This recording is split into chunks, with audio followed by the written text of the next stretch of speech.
Good evening, everybody, and welcome. We're going to give folks a few minutes to jump on. So thanks for joining us this evening.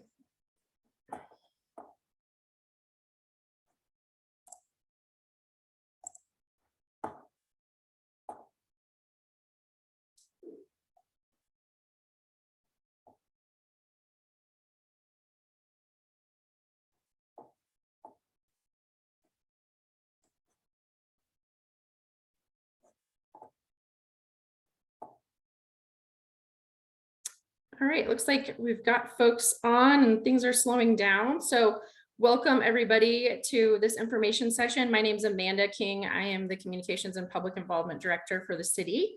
And we're excited to have you join us tonight for this update on the Land Development Code.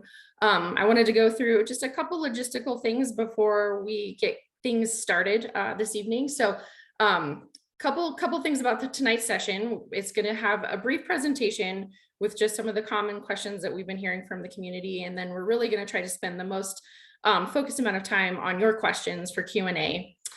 You can submit your questions right through the Q&A feature, and we'll try to do our best to kind of theme and collect the common questions together so we can be most judicious with our time. We'll do our best to get through all of your questions, but certainly if we don't, we will have a way to collect all of these questions that you submit tonight, and we'll follow up with some additional FAQs on our website. And you can see the URL here on this slide for where you can get more information. And there's some additional information in the chat where you can direct link. If you happen to have a question that's very specific to a distinct property or situation, there is also some contact information on that webpage, and it might be helpful to just contact directly with staff and they can help clarify and walk through things. We are recording this session, so we'll post the link to the video too after the fact at the same URL above. So if you missed out or you want to share it with friends, there'll be an opportunity after this session today that you can do that as well. So with that, I'm going to turn it over to our city manager, Kelly DiMartino, for a quick introduction, and then we'll get going. So Kelly. Thank you, Amanda. Good evening, everyone. I want to just do a brief welcome and say thank you for joining us this evening.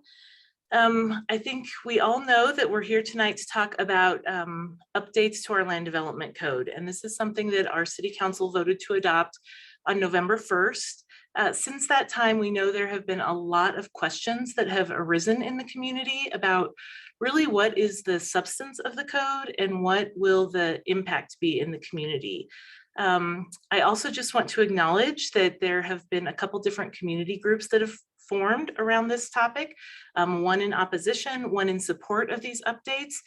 And be really clear that our goal tonight is to provide factual, clarifying information for you about these updates. So we'll be focused specifically on the substantive content of these code updates, what they mean, and answer any questions that you might have about them.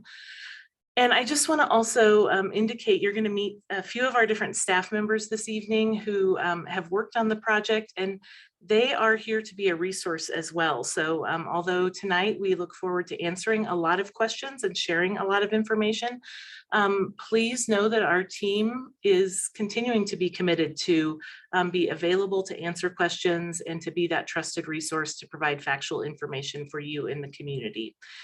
So with that, I am going to again say thank you for the time that you're spending with us this evening. And I am going to turn it over to one of those team members, Rebecca Everett, who is our planning manager, is going to get us kicked off this evening. Thank you. Thank you, Kelly. Hi, everyone. Thank you for attending this info session tonight. We have structured this presentation in a way that tries to get right into some of the questions that we've been getting most frequently and addressing those right up front. And we also want to make sure there is plenty of time for the questions that you have. And I know some of those are already getting submitted in through the Q&A feature. So we appreciate that. And we want to leave as much time as we can for that conversation. But wanted to start with a bit of an overview and some context and answer some of the most frequently asked questions that we're getting. So my name is Rebecca Everett. I am the planning manager for the city, and also presenting with me tonight will be Megan Overton, the city's housing manager.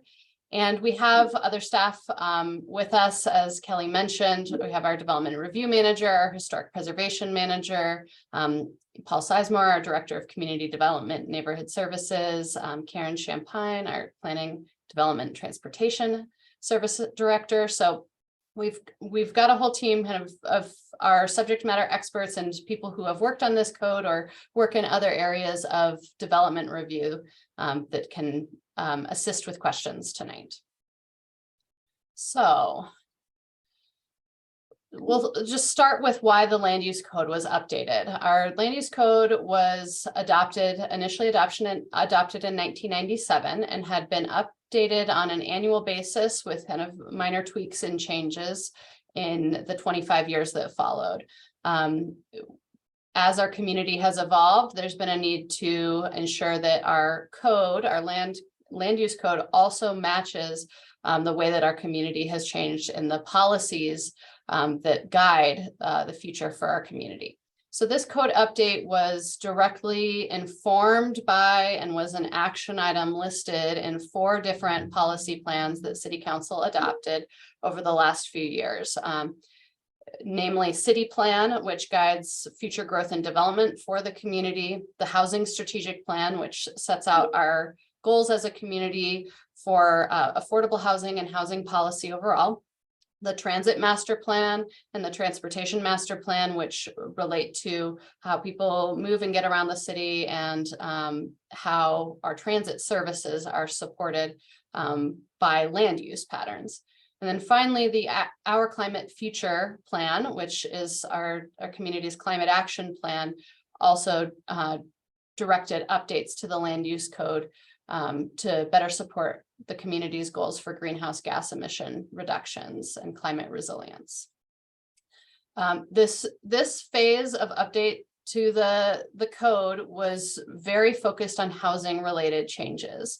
A secondary focus was reorganizing the code and ensuring that the regulations were clearer, more predictable, and easier to understand by those who use the code, including members of the community who are interacting with development projects, development applicants, decision makers, and staff who all use the code. The code was also renamed to the Land Development Code to capture the fact that it regulates more than just the use of land, but also how development occurs more broadly. So there were 5 guiding principles that really drove the updates that were made in the code.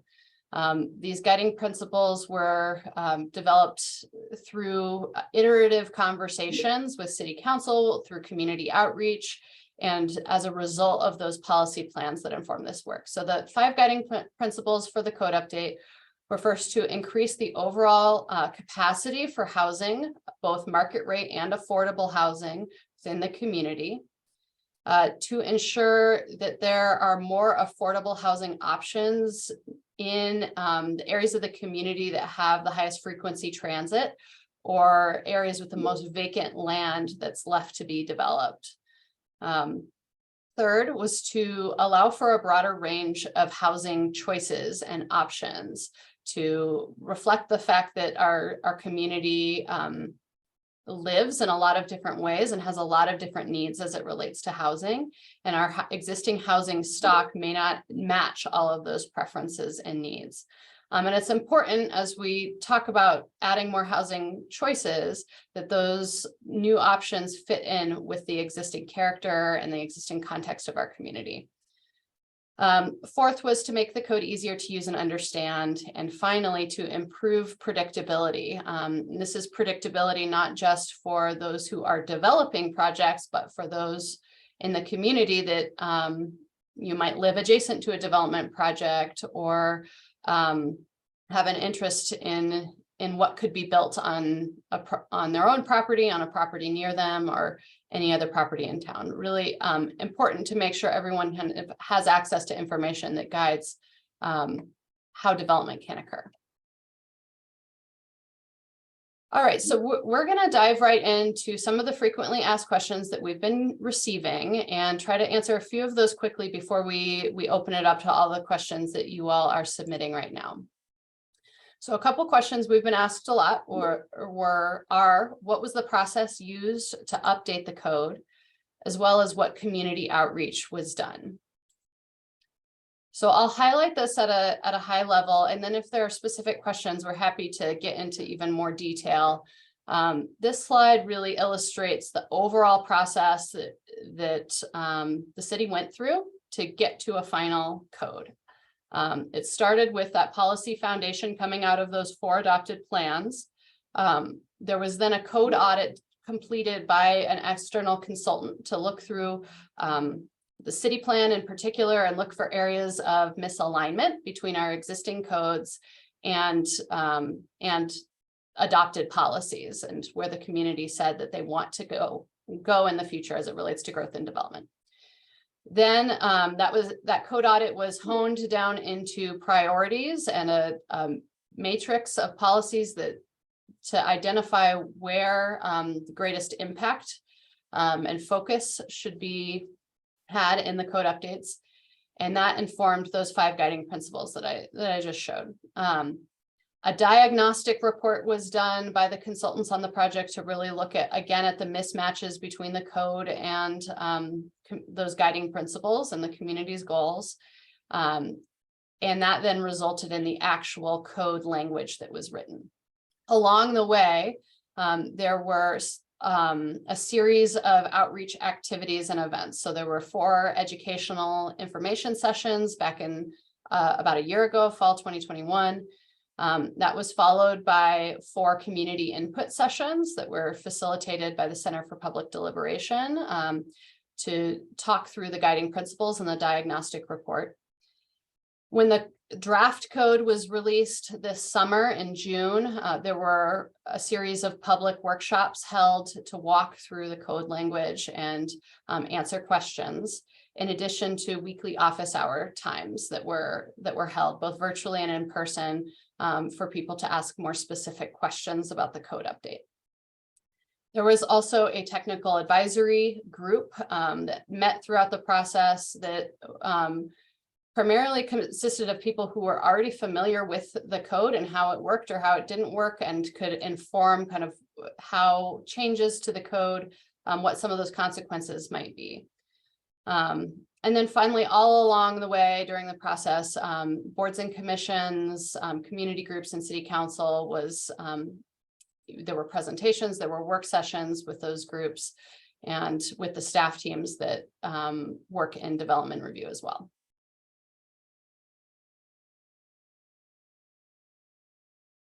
All right, at a high level, we want to answer the question of what has changed in the new code, and recognize that there will probably be more specific questions about this as well.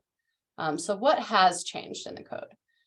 First, the new code expands affordable housing incentives and requirements. So the bonuses or incentives that are provided in exchange for affordable housing are now available in more of the community. There's a new menu of building types and form-based standards that really guide how new housing can be built and what it should look like to ensure that it's compatible with existing neighborhoods. The code allows accessory dwelling units in all residential and mixed use zones. And I'll kind of explain an accessory dwelling unit is kind of a unit that is smaller than the primary home, that is either attached to the home as either a basement apartment or an addition on the house, or is separated off into like a carriage house or a granny flat. People call them different things, as a separate smaller unit on a property. So accessory dwelling units are now allowed in all of the residential and mixed use zones. There's an emphasis in this new code on what's called missing middle housing types. So smaller housing units that provide a more affordable price point or allow for more the ability to age in place on a property. It includes things like duplexes, triplexes, and very small multi-unit housing. The code provides for expedited processing of housing projects by changing the type of review that housing projects go through. It increases the capacity for new housing units in some of the higher density zone districts and areas that are close to high frequency transit or have a high amount of buildable land. And parking requirements were adjusted specifically as it relates to small units that have fewer bedrooms, so smaller units to incentivize the developers to build smaller units. Okay, so that is what has changed. What hasn't changed in the new code? The code is long. It's a big document. The majority of that document has not, and the code regulations that are in there have not changed from what currently exists in the code today. So there have not been any changes in the requirements that relate to historic preservation, protection of sensitive natural habitats and features, requirements for where and how parks, open space, and trails must be provided, how landscaping and tree protection work on development sites, same with water quality, stormwater management. There are still the same neighborhood compatibility requirements in the new code as are in the existing land use code. The same requirements for providing adequate utility service and sidewalks, streets, and other infrastructure. Same traffic control requirements, and this code update does not affect or change the building code, energy code, or fire codes as well. I will mention the city of Fort Collins has always had a very high bar for development projects and has set very high standards, and that has not changed. This new code allows more flexibility in land use in a lot of ways, but also tightens kind of the building design, size of buildings, footprint of buildings to ensure that with that increased flexibility in how a building can be used, there aren't increased impacts on neighborhoods. All right. This is a question we've been getting a lot. Did notification and neighborhood involvement on development projects change? So as I mentioned, one of the things that has changed in the code is a more expedited review process for housing projects. That review process that housing projects will now go through is called the Basic Development Review. This is a process that already exists in the code and already applies to many different types of land uses depending on the zone district. The Basic Development Review process includes a decision by the Community Development and Neighborhood Services Director, but does not require a neighborhood meeting or a public hearing. However, there have been no changes to how public notification works. So for any development project, there will still be a posted yellow sign that says, development proposal under review. There would be a mailing to property owners within 800 feet of the subject property prior to a decision being made. And that's the same as what currently exists in the code today. And a letter is mailed after a decision has been made to anybody who commented on the project and any abutting property owners directly adjacent to the property. We also have a weekly email newsletter called This Week in Development Review that anyone can subscribe to that provides a lot of great information about and notification about development projects. So the public notice requirements have not changed. All right, for this next question, I'm going to pass it to Megan Overton, our housing manager, to talk a little bit more about the affordable housing aspects of the code. Great, thanks, Rebecca. And thank you all for taking the time to be here this evening and ask some questions, hopefully get a bunch of questions answered about the new land development code. We have gotten a number of questions about how the new code encourages more affordable housing, and I don't think it's a radical statement to say that housing affordability is an increasing challenge in our community. There's not one single policy that will solve housing affordability challenges by itself. Anybody who's interested in kind of general housing affordability strategies and policies, I'd really encourage to visit the housing website at fcgov.com/housing, where we have the housing strategic plan posted for anyone who's interested. There are 26 different strategies in that plan that are in various stages of implementation, and several of them are specifically related to the Land Development Code, but there are many others that are related to other facets of housing affordability. So Rebecca, if you could click to kind of bring up the bullet points here.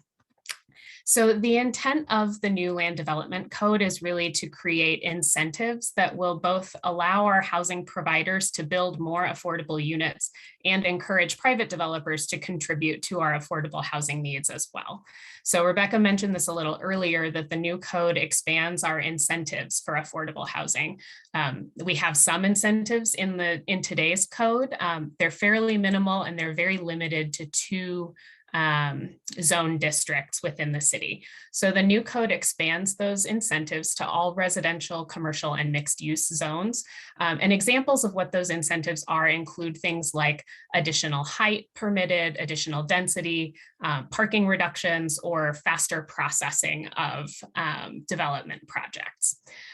So the new code also kind of in exchange for these incentives requires affordability from a developer who wishes to use those incentives. And the new Land Development Code extended the required amount of affordability restriction from what's currently 20 years to 99 years, which is the longest amount of time allowed by law. It's also important to note that the affordability incentives vary depending on what zone a property is in. So in some zones, like our Old Town A subdistrict or the RL district, a triplex is permitted under the new code, but only if one of those units is deed restricted and affordable for 99 years. In other parts of the city, especially our commercial corridors, places near transit, the LMN zone, you could see additional height in a building or additional parking reductions as incentives. And the project team estimated, when we looked at all of these different changes to affordable housing incentives, that the new Land Development Code could increase the city's capacity for the number of affordable units that could potentially be built by nearly 200%, which is actually really good news. The city has an adopted goal to get to 10% of our housing to be deed restricted and affordable by 2040. Right now, we don't have the zoned capacity to achieve that goal. So these changes would increase the capacity we could see for affordable housing. And I'll also talk a little bit about what is allowed in residential zones. This is more related to housing choices throughout the community. So some of the proposed or the changes in the new Land Development Code around housing choice include allowing accessory dwelling units in all residential and mixed use zones. And I think Rebecca mentioned that a little earlier. And Rebecca, if you could thank you. And in many cases, the code has also updated standards that enable more, Rebecca called it missing middle. It's also called infill development, smaller kind of duplex, triplex sorts of multi-unit buildings that kind of provide choices between a single unit detached house and kind of an apartment building, as you might think of it. Rebecca also mentioned the change here to the levels of review required for housing development and trying to expedite that process. So where changes in the more suburban zones are focused on infill, like those duplexes, triplexes, accessory dwelling units, the changes in more medium density zones or places near transit are focused on increasing the opportunity for more multi-unit development. So the goal or intent there would be to encourage the development of more multi-unit buildings in places where there is developable land and there's access to transit. So these proposed changes include an increase in the maximum density in our LMN zone up to 12 dwelling units per acre, parking reductions for small units for studio 1 and 2 bedroom units in kind of apartment style buildings, and additional standards related to building form that regulate how big a building is by its maximum floor area rather than the number of units that are inside a building.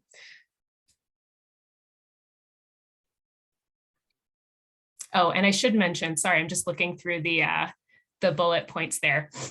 There was also a fair amount of discussion during the adoption phase about the floor area maximum in the OT zone. So as adopted, the Land Development Code limits a new single unit house in the OT zone to 2,400 square feet of floor area.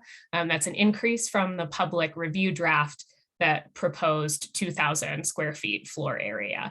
So I want to make sure that we highlight that change. And I think Rebecca will talk a little bit about the OT zone in particular in just a couple of minutes. Great, thanks, Megan. Couple more questions we want to answer before we open it up a little bit more. So first, the basic development review process. This is a process that, you know, even people who have been really involved in development review projects in the past sometimes aren't familiar with. So we did want to walk through what that process entails. As I had mentioned, the decision maker on a basic development review, or a BDR, is the Community Development Neighborhood Services Director. That's a staff level position. And projects can be approved or denied by the director. As I had mentioned about public notice, mailed notices and signposting would still be required prior to a decision. There have been no changes to that, and the mailing radius for a basic development review, that 800 feet that I mentioned, is the same for projects that are going to a public hearing, either with a hearing officer or the Planning and Zoning Commission. That's always kind of been the mailing radius. Typically, a basic development review goes through several rounds of review with city staff from all of the different departments that review for compliance with different codes. So that includes forestry, stormwater, planning, historic preservation, Poudre Fire Authority, building, and engineering, parks, and other departments that all have code requirements that need to be met. And so it takes usually 3 to 5 rounds of review for a project to be fully compliant with the code, at which point letters would generally be mailed around that point in the process once those rounds of review are most of the way complete. And then a decision would be issued. Whether the decision is to approve the project or deny the project, that decision can be appealed. Any decision on a BDR can be appealed, and the Planning and Zoning Commission is the body that would hear those appeals. It kind of triggers a full public hearing. We can provide a little bit more information on the appeals process as well if there are specific questions about that. The last question we want to highlight before going into the list that we've been getting from all of you is specific to the Old Town Zone District. So how do these changes affect Old Town in particular? And I will just mention, I myself am a resident of Old Town, and live in this area. I live in the OTB zone district, and so this is certainly something that is important to me as well, and want to make sure we take the time to really explain these changes. So I'm going to walk through some images that really illustrate kind of what we're talking about when we mention some of these kind of zoning concepts that can be fairly technical. But as we've discussed, there are additional housing types that have been added. There are now affordable housing bonuses that have been added into these zone districts.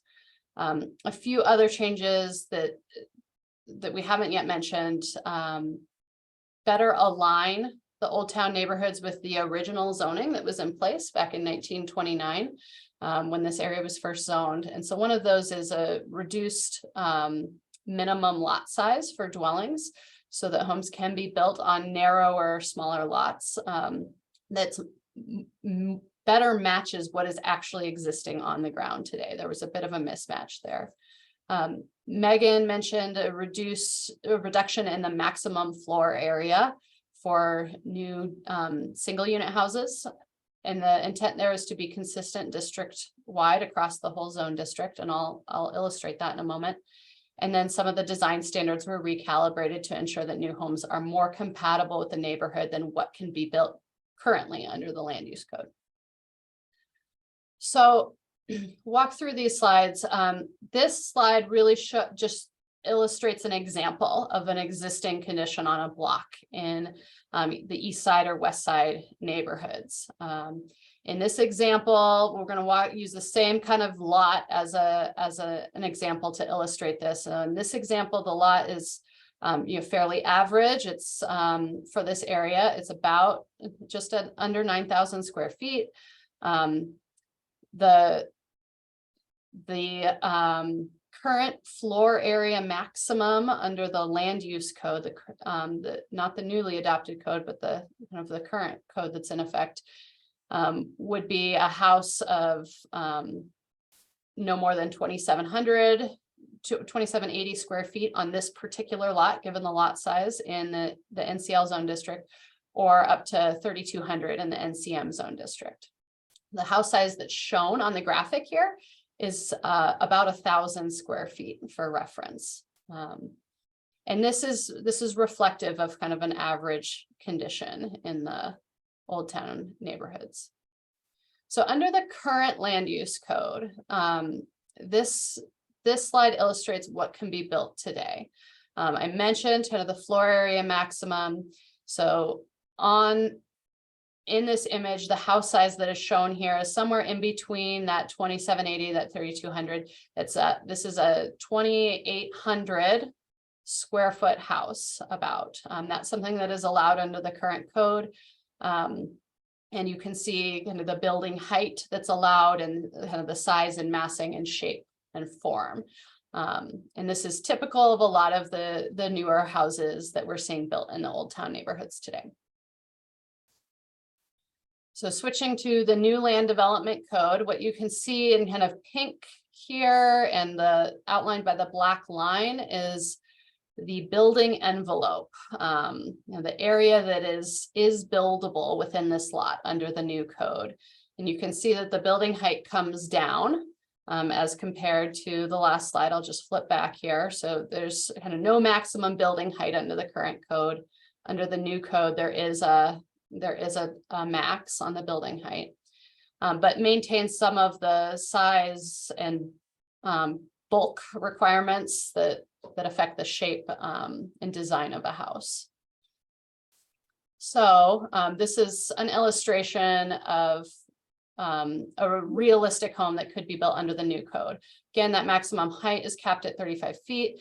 There's the potential for a detached accessory dwelling unit on the back of the property, now that that's allowed on lots of all sizes.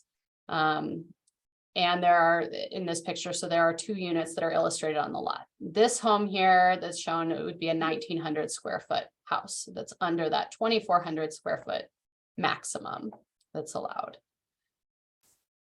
And then finally, we want to illustrate what a duplex could look like in this context. So this was kind of a single unit home with an accessory dwelling unit. This illustrates kind of more of a maximum scenario of a duplex plus an accessory dwelling unit, 3 units on the lot, which is a fairly typical development pattern in certain areas of the Old Town neighborhoods historically. The footprint that you see here is 1,500 square feet per unit in the duplex, so a 3,000 square foot building in total. So thank you all for your patience as I walked through those examples. I just really want to make sure we took a moment to try to help people visualize some of these measurements and other concepts.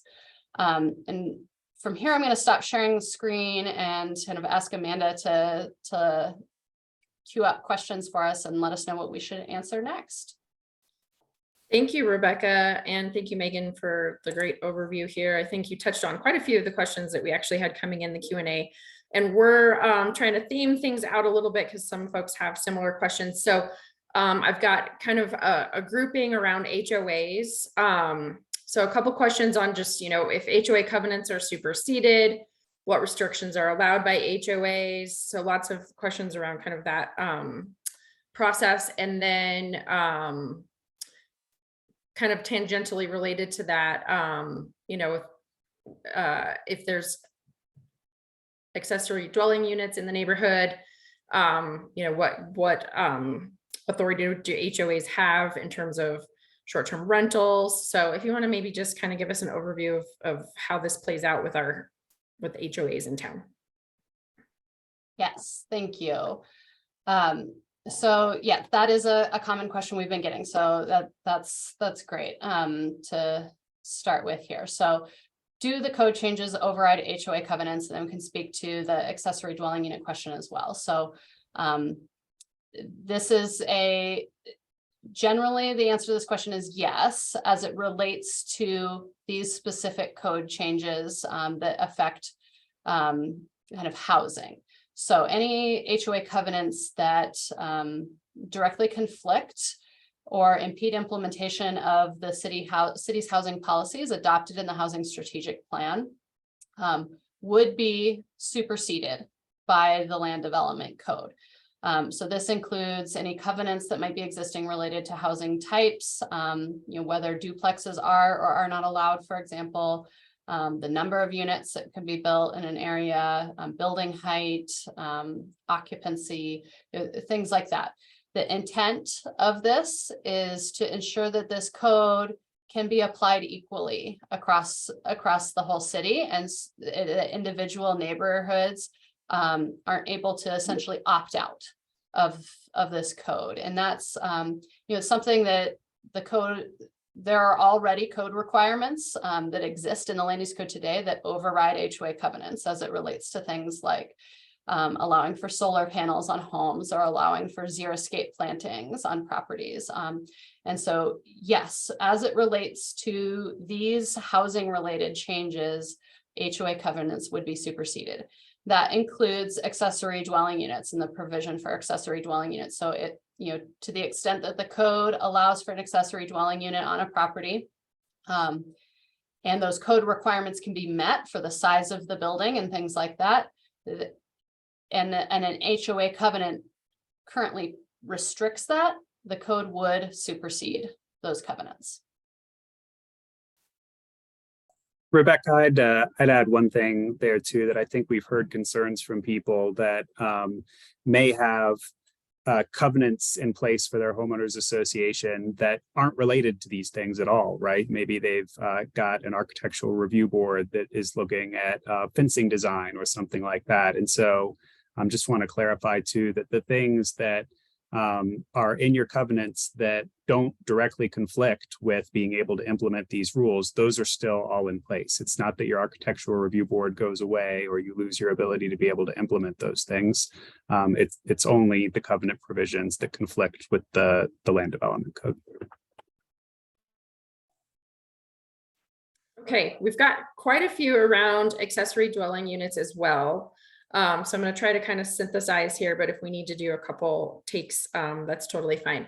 So a couple questions around how ADUs, how to ensure ADUs maybe aren't converted to short-term rental, or is there going to be any kind of strategy that restricts short-term rental? So how do those two connected?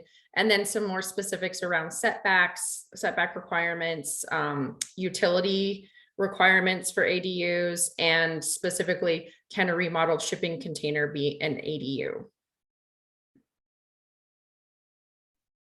All right, there's a lot there, and we might need to pass this aspects of this question to different people. So, I can start with the short-term rental question.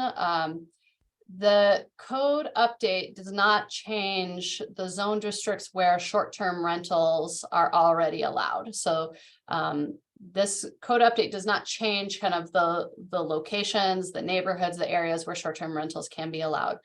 There are two kinds of short-term rentals that are allowed in the city. One is called a primary, one's a non-primary. A primary short-term rental means the owner of that property, of that rental, must also live on the property.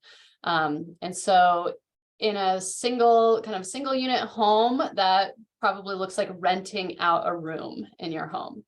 But if there's a duplex on a property, if there's an accessory dwelling unit, and this is kind of existing today, if those exist on a property, it's the same thing, that additional unit can be rented out as a short-term rental if the property owner lives on site. And it's an owner occupied property.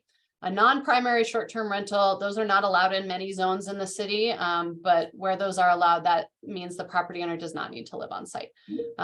So there aren't provisions in the code that prevent an accessory dwelling unit from being used as a short-term rental. It's certainly something we can monitor if that becomes something that's happening really frequently and is interfering with the ability to kind of achieve the housing goals set out by these code changes. Megan, do you have more information on the size and setbacks and utility connections that are required for ADUs? Yes, I can answer a few of those. So as far as utility connections go, an accessory dwelling unit would be permitted to pull utilities from the primary home on a lot. That's a provision that's currently available in the code for what are called carriage houses under the code. So if you have a lot that's large enough to build a carriage house, you can pull utilities from the main house. That kind of structure would be applied to accessory dwelling units more broadly in the new land development code.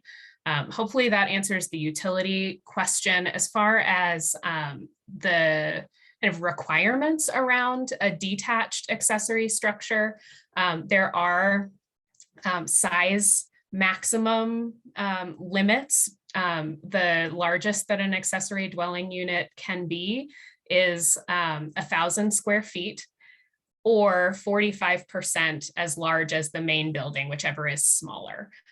Unless you have a very small house, then you're allowed to build a 600 square foot accessory dwelling unit.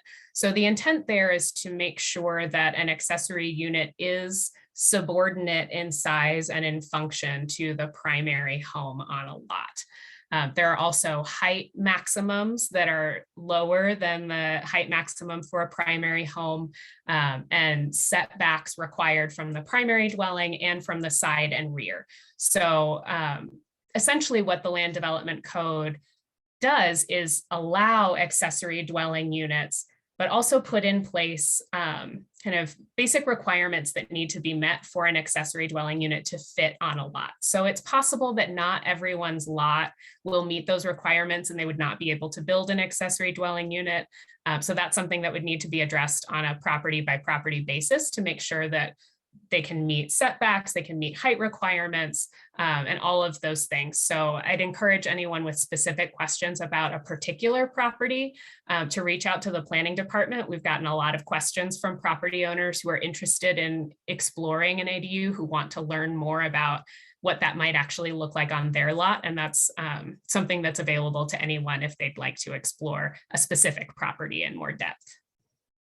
And then a couple of the other questions about ADUs. And one thing I'll just add, we're focused in this response here about kind of those detached separate ADUs, but an accessory dwelling unit can also look like a basement conversion or a conversion of an existing garage into a unit that can kind of fit. It sort of fits into the existing building that's already existing. There's a question about shipping containers. Can a remodeled shipping container be used as an ADU? It would really depend on kind of the design and form. Megan mentioned some of those size limits and some of the design standard setback requirements. So we would need to kind of look very specifically at an individual case. In a lot of cases, those probably wouldn't be an acceptable form of an ADU, but we'd need to look at the specific situation. And then I know there's I saw a question there about whether if you build an ADU on your property, does the primary home need to be owner occupied? I spoke to this as it relates to short-term rentals, but not just kind of renting property out in general. If you had a primary home on the site and an accessory dwelling unit in a separate building and you weren't using it as a short-term rental, it was a long-term rental, those both units could be rented to separate parties on the property. The owner would not need to live on the site. And then one more I just wanted to answer while we're on ADUs is it permitted to have a kitchen in an ADU since that wasn't allowed in the past?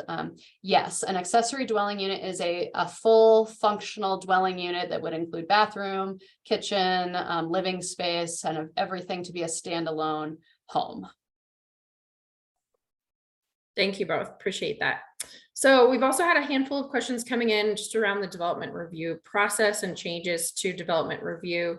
So, if you could kind of share what the change encompasses, and I know you had some of that in your initial slides, and maybe why the change, and then how can the broader land development code be modified without repeal?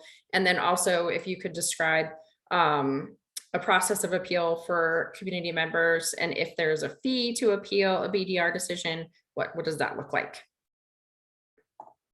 Yeah, I can take this one first, and then again, if Paul or others want to jump in to add anything. So, a lot of questions relate to kind of why the basic development review process and the elimination of public hearing or neighborhood meetings.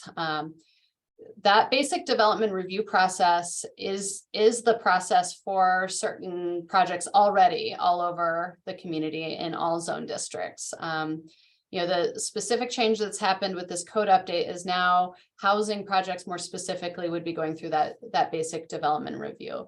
Part of the reason for that is that the new code standards that are in the code related to some of what I illustrated, the shape, the form, the design of buildings is much clearer, more predictable, and kind of locked down more with this code update in a way that there's not as much room for discretion from a decision maker.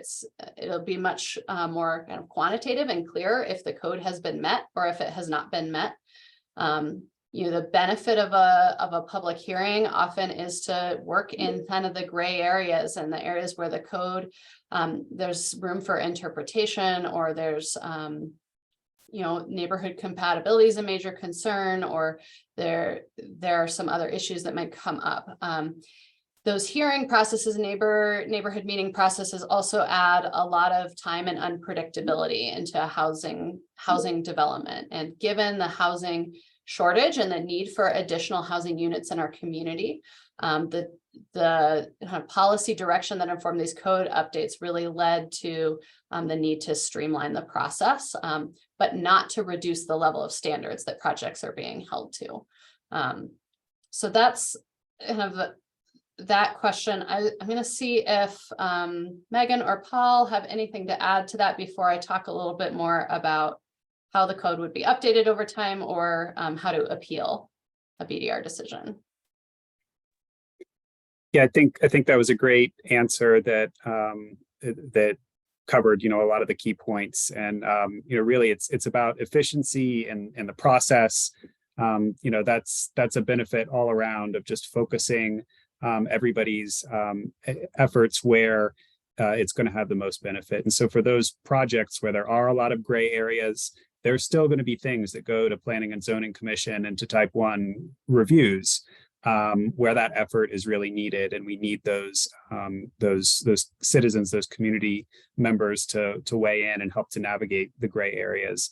And now that we'll have the land development code and have these very focused standards where that labor is not as much needed, we'll have a more efficient process to be able to address them. And I think that the only other thing I'd add is that having the notifications still take place preserves the most effective kind of community engagement that we have around these projects. That usually by the time a project makes it to a public hearing, it's been through so much process that there's not a whole lot of leeway to elicit actual changes in the outcome.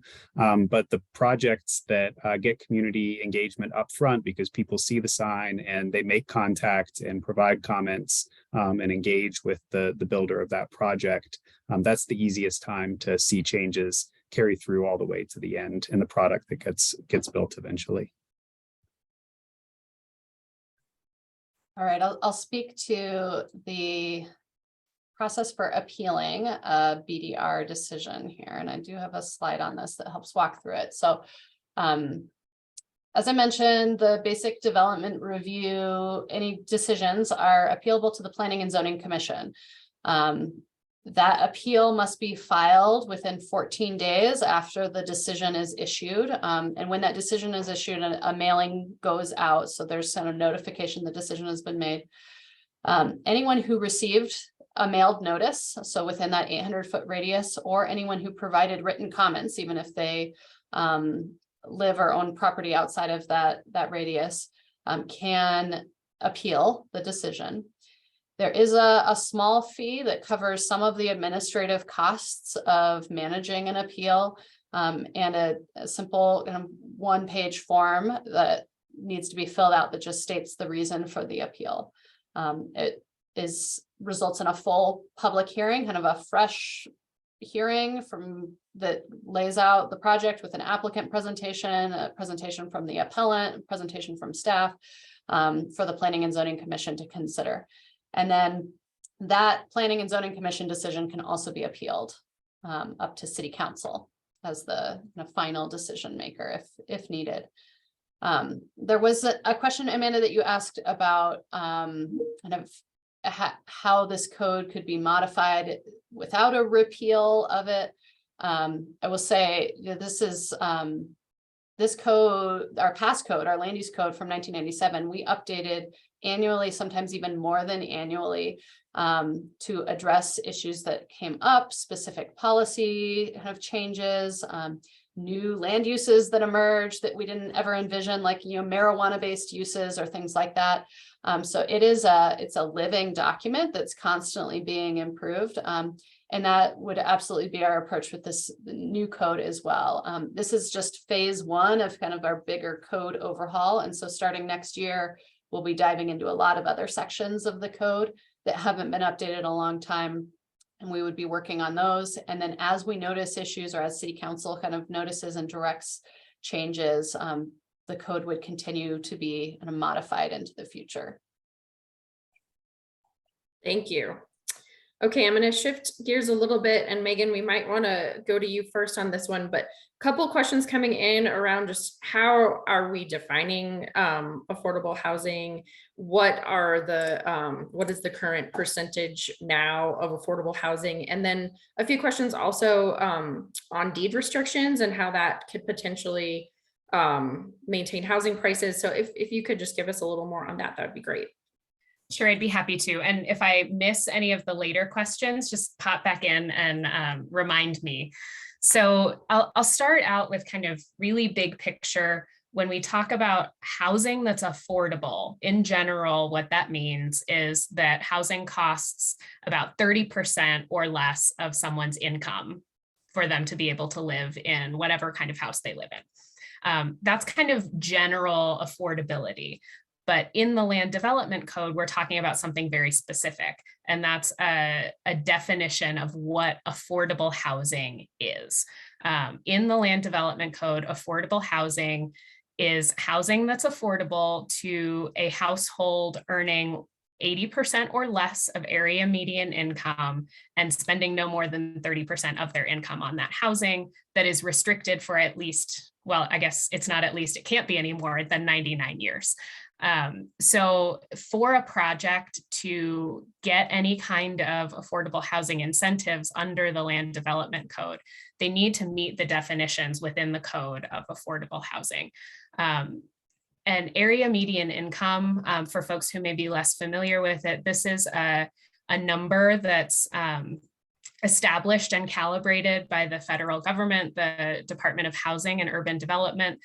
We get updated numbers every year for what the median income in Fort Collins is for households of different sizes, you know, 1-person household, a 2-person household, a 3-person household. And then affordable housing is 80% of that area median income level. I believe we are planning on putting a written response in the chat, or may have already done that, that includes a link to those area median income numbers for anyone who's interested in kind of seeing what those look like for different household sizes. So that's what we mean when we're talking about affordable housing. It's a very specific definition that's based on how much money someone makes, how many people are in that household, and how much money they're spending on housing.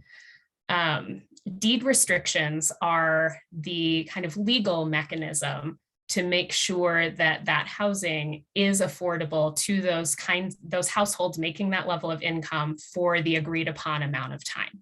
And that requires compliance. It requires monitoring to make sure that a property owner, developer, someone running an apartment complex is complying with essentially what's been promised in that deed restriction. And that's something that we have staff resources dedicated to monitoring to make sure that the housing that's affordable in our community remains so for the duration of that deed restriction. I think there was also a question about the amount of affordable housing in the community right now. So I mentioned earlier that our adopted goal is to have 10% of the city's housing deed restricted and affordable in the manner that I just mentioned by 2040. Currently, we're at about 5%, and we've been holding steady at 5% for several years now, which basically means we're kind of maintaining as housing gets built, affordable housing is getting built to kind of keep us at that 5% level. To achieve that 10% goal, and this is included in the housing strategic plan, we estimate that we need to more than double the city's production of affordable housing on an annual basis every single year between now and 2040. The community needs to be building twice the amount of affordable housing we have been over the last decade or more. So the need to kind of ramp up that affordable housing production is pretty obvious when you look at the numbers. Just to get to that goal, it's going to take accelerating the frequency of building affordable housing in our community. Which ones did I miss, Amanda? I was typing. Did you talk about the deed restriction piece? I did. Then you're good. I think that was Okay. all of them. Thank you. Sure. So Rebecca, we do have a few questions around parking. Just kind of a few tenets there. What are the requirements for parking spaces? How will parking change or be mitigated if there are challenges? And then are there going to be just different requirements for those properties that then have an ADU? Yes, let me share my screen again here to talk a little bit about parking requirements. And then I did catch that question about, how will parking impacts be mitigated, which I'll address as well. So how have parking requirements changed? There are some parking requirements that have changed and others that have not. So what hasn't changed is the requirement for a new single unit dwelling. And similarly, requirements haven't changed for multi-unit developments, apartment buildings, and things that have a greater number of bedrooms where we expect more parking impact. The two changes that were made related to parking were a reduction in the parking requirements for, and I have a chart that goes through this a little bit more, for smaller units and multi-unit developments, as well as parking reduction incentives specifically for a deed restricted affordable housing. So here's the comparison of the existing land use code to the new land development code. For multi-unit buildings, so like apartment buildings or row houses, townhomes, for units that are studio or one bedroom, there's a change from 1.5 parking spaces per unit to 1 space per unit. For Units that have 2 bedrooms, so there's a change from 1.75 spaces per unit to 1.5 spaces per unit. So it's a bit of a decrease for units of that size. Otherwise, for apartment buildings, for example, or townhomes that have 3 bedrooms, 4 bedrooms or more, the parking requirements have not changed. There was a question about accessory dwelling units. There are no additional parking requirements for accessory dwelling units because those are intended to be pretty subordinate to the primary home in size. And the existing context of the property is intended to kind of capture the parking demand. So for example, in the Old Town neighborhoods, there's a lot of public street parking and there are alleys that provide a lot of capacity for parking. In some of the RL neighborhoods and some of the more kind of suburban neighborhoods in town, there's a lot of typically a lot of on-street parking. To the extent that new development might create, generate additional parking demand, parking needs in an area, the city has a residential parking permit program that can be used to help manage street parking and ensure that residents who live in a neighborhood have access to the parking that they need for their houses. So that's an existing program that we have that can be used anytime there's a major impact happening. As it relates to accessory dwelling units and even duplexes and triplexes and things like that, we have zone districts already that permit those land uses. The OTB and OTC, which are previously called the NCM and NCB zones, those Old Town neighborhood zones that are kind of the medium density zones. Those already permit duplexes, triplexes, and fourplexes. We don't see a lot of those being developed now in those neighborhoods. And so we don't anticipate that there is going to be a major influx of requests for these housing units. Really, we're creating the option, creating choices. We're not expecting to see entire blocks or even large portions of blocks converted to different housing types where there's already existing housing. And that's not the trend that's played out in other communities either that have adopted accessory dwelling units more broadly, or duplexes or other housing types. And so as we kind of look to other communities as examples and as models and as comparables to see what kind of change we might expect in our community, that's been pretty instructive to see that there haven't been major parking impacts or swaths of homes that have been redeveloped and created a significant impact compared to what's there now. Thanks, Rebecca. I'm going to do a quick time check. It is a little after 7. We had initially scheduled this to go through 7. I think we will continue and extend a little bit just given the volume of questions we have coming in. But I know that some people who are attending online might not be able to stay on. So I just want to remind everybody that we will be recording the entire session and posting that on the website, as well as collecting all the questions that we don't quite get to, we'll have answered as well on the website. So the next one I want to ask about, we've had a couple different questions come in around inclusionary zoning. And so Megan, is that something that maybe you could speak to a little bit around that topic? Yes. And I'm glad that this came up because it's kind of difficult to explain in a slide. So I'm glad to have the opportunity to kind of go a little bit in depth here. So inclusionary zoning or inclusionary housing ordinances basically require that any new development over a certain size provide a certain percentage of affordable housing in every development. So there are many communities that have this kind of requirement. So an example might be any development with more than 10 units has to provide at least 10% affordable housing anywhere in the city.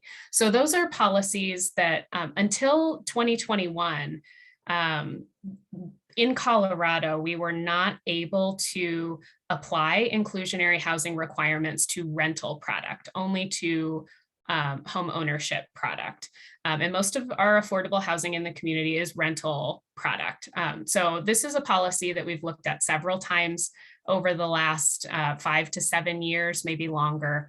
And we're continually kind of calibrating and evaluating whether inclusionary housing is an appropriate and effective choice for the Fort Collins housing market.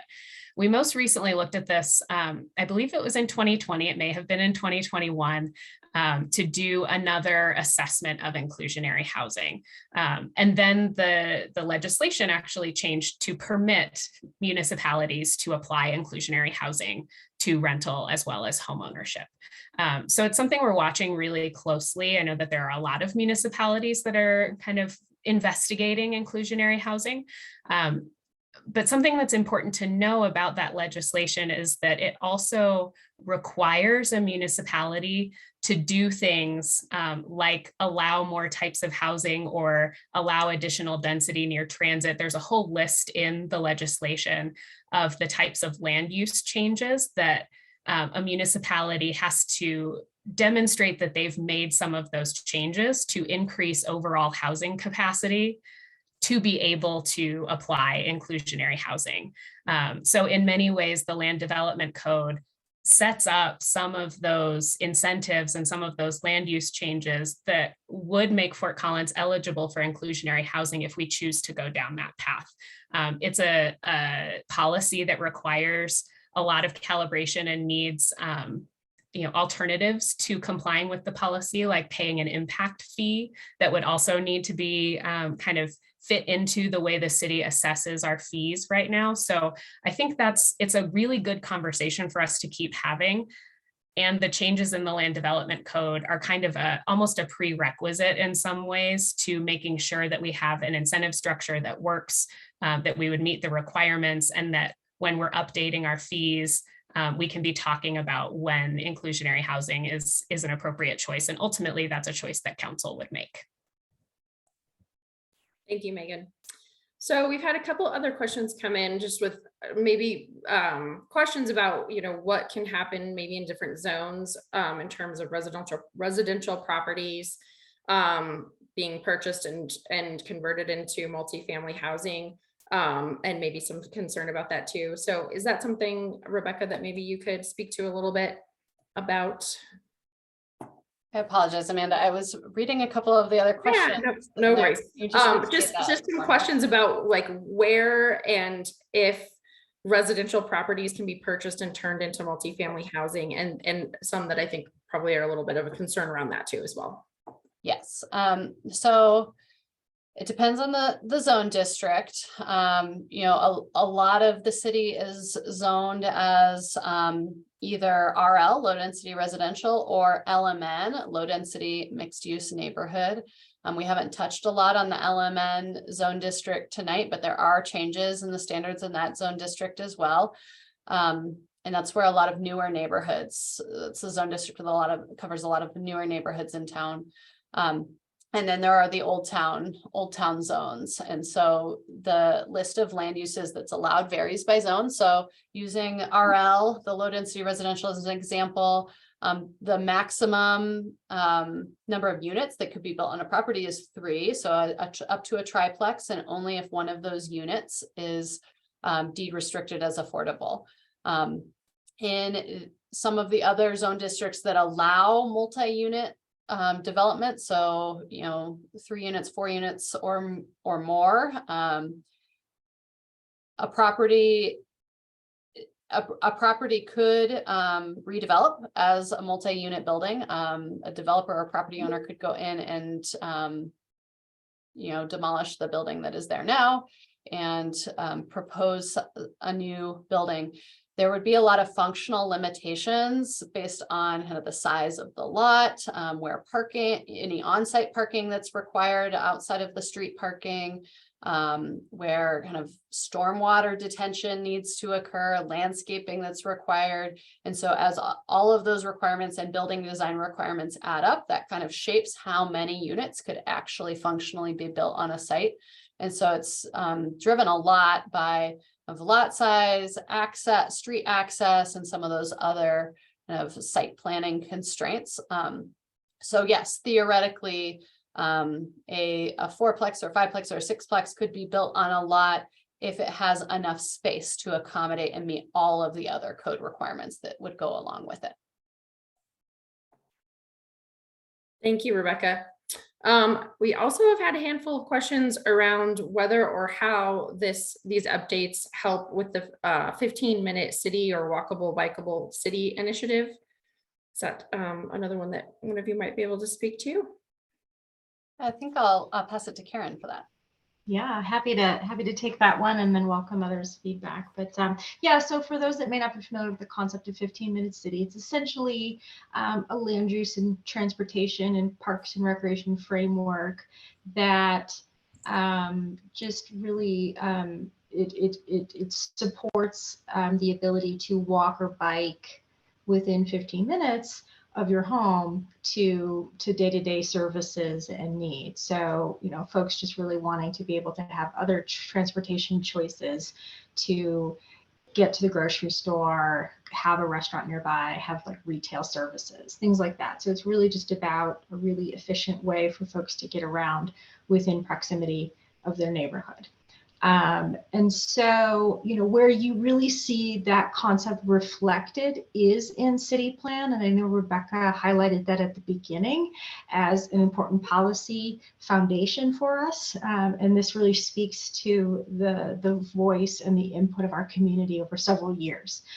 In fact, Fort Collins has a several decades legacy of land use and transportation and really trying to achieve that experience of the 15-minute city. So the latest plan, city plan, does reflect that concept where you see development and growth and investment prioritized along our corridors and our centers, so our street corridors and major intersections and downtown.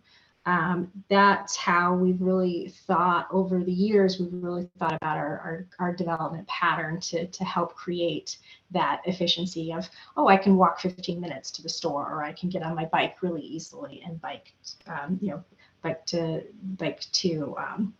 my workout class, whatever. That's the framework that's really strongly expressed in city plan, and that was our foundation going into and working with the community and city council to express the land changes to the land development code. And so, you know, you'll see in this adapted version, we've started to lean into implementing those concepts, but focused on housing first, to say, okay, where can we introduce housing opportunities? And that was part of those 5 guiding principles that we walked through, and the plan and how we use the community process to identify those things. So phase 1 of the code update really speaks into creating more opportunities for housing options. So creating more opportunities for single family and for apartment buildings, as well as the accessory dwelling units that you've heard a lot about this evening.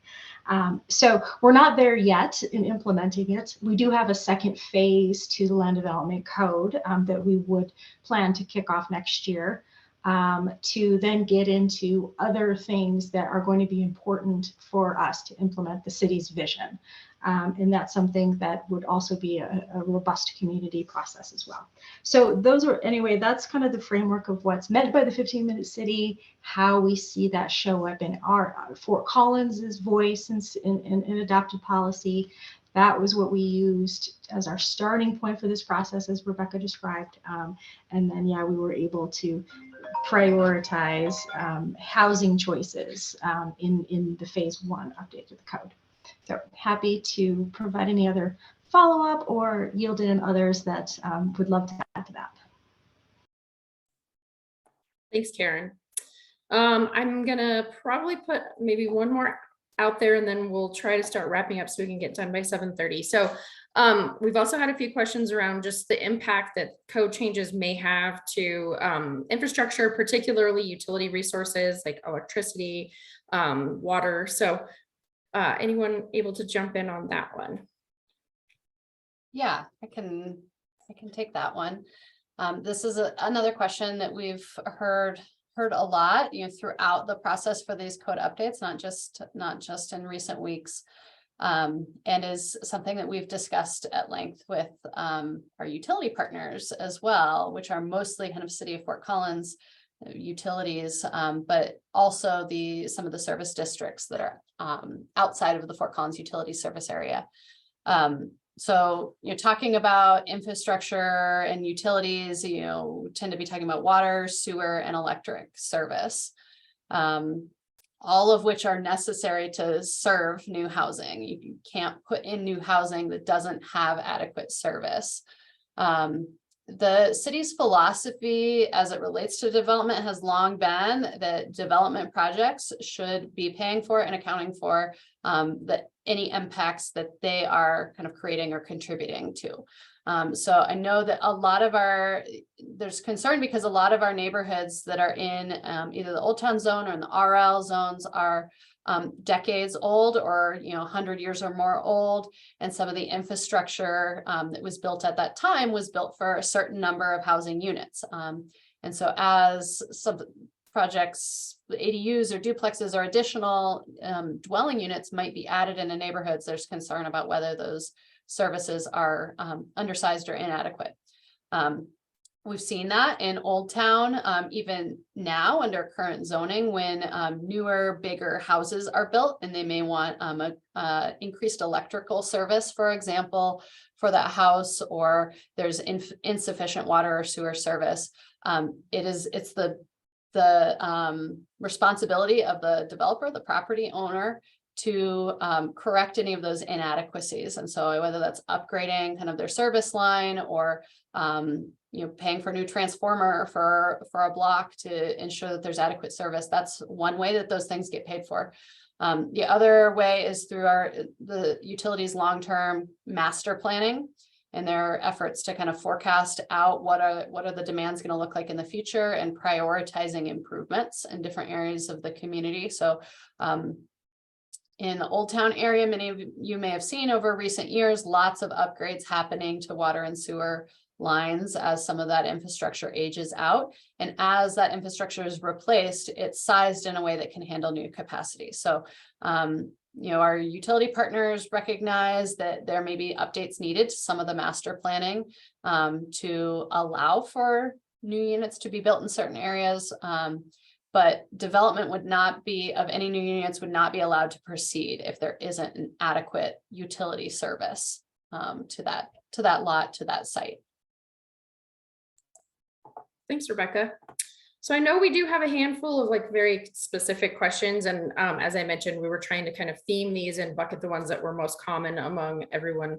But we will be, as I shared, posting all the questions and answering them on the website. Would love to turn to our panel now. If you have any kind of final things that you think would be helpful to the conversation before we wrap up tonight, and then I'll put a couple more links in the chat for where people can get more information and connect with folks if they have specific questions. Anything else you'd like to touch on or wrap up with today? I will just mention, I think we can put the email, couple email addresses in the chat. We have the website that we're directing everyone to, and there's a comment form on there that you can submit additional questions or comments that way. We have an email that's planning@fcgov.com, where we can respond to kind of very more specific questions that people might want to walk through. We'll willing to meet one-on-one at any time with anyone who might have those specific questions. And if there are groups that would like presentations, we do those upon request as well. If there are some specific questions or details or just an overview that would be helpful for you. So for the out there, we also have a neighborhood development liaison position that sits in our neighborhood services department. Her name is M. Mylar. She's here tonight, kind of observing as well. She's an excellent resource for anyone in the community that wants to learn more about the development review process, how to engage with the process, how to provide comments, the types of comments that are kind of most effective, how the appeal process works, all of those types of things. So her position is there as a resource for the community to better connect and learn more about the process. Perfect. And I do want to note we had over 100 questions tonight. So really grateful for all the people who attended. Thank you so much for the thoughtful questions. It might take us a little bit to get to every single one of them. So so bear with us as we prepare the written responses to those, but we will be working to get the video of tonight's information session posted shortly. So that'll be up probably before all the bulk of questions, but we will get to them, I assure you. So all right, with that, I think we'll probably wrap up. Thanks again for everyone who joined us tonight, and thank you to the panel members. There's some additional information here in the chat if you want to contact different folks within planning or development review, and the link to the website where you can find the answers to these questions as well as the video. So with that, we'll say good night. Thanks, everybody.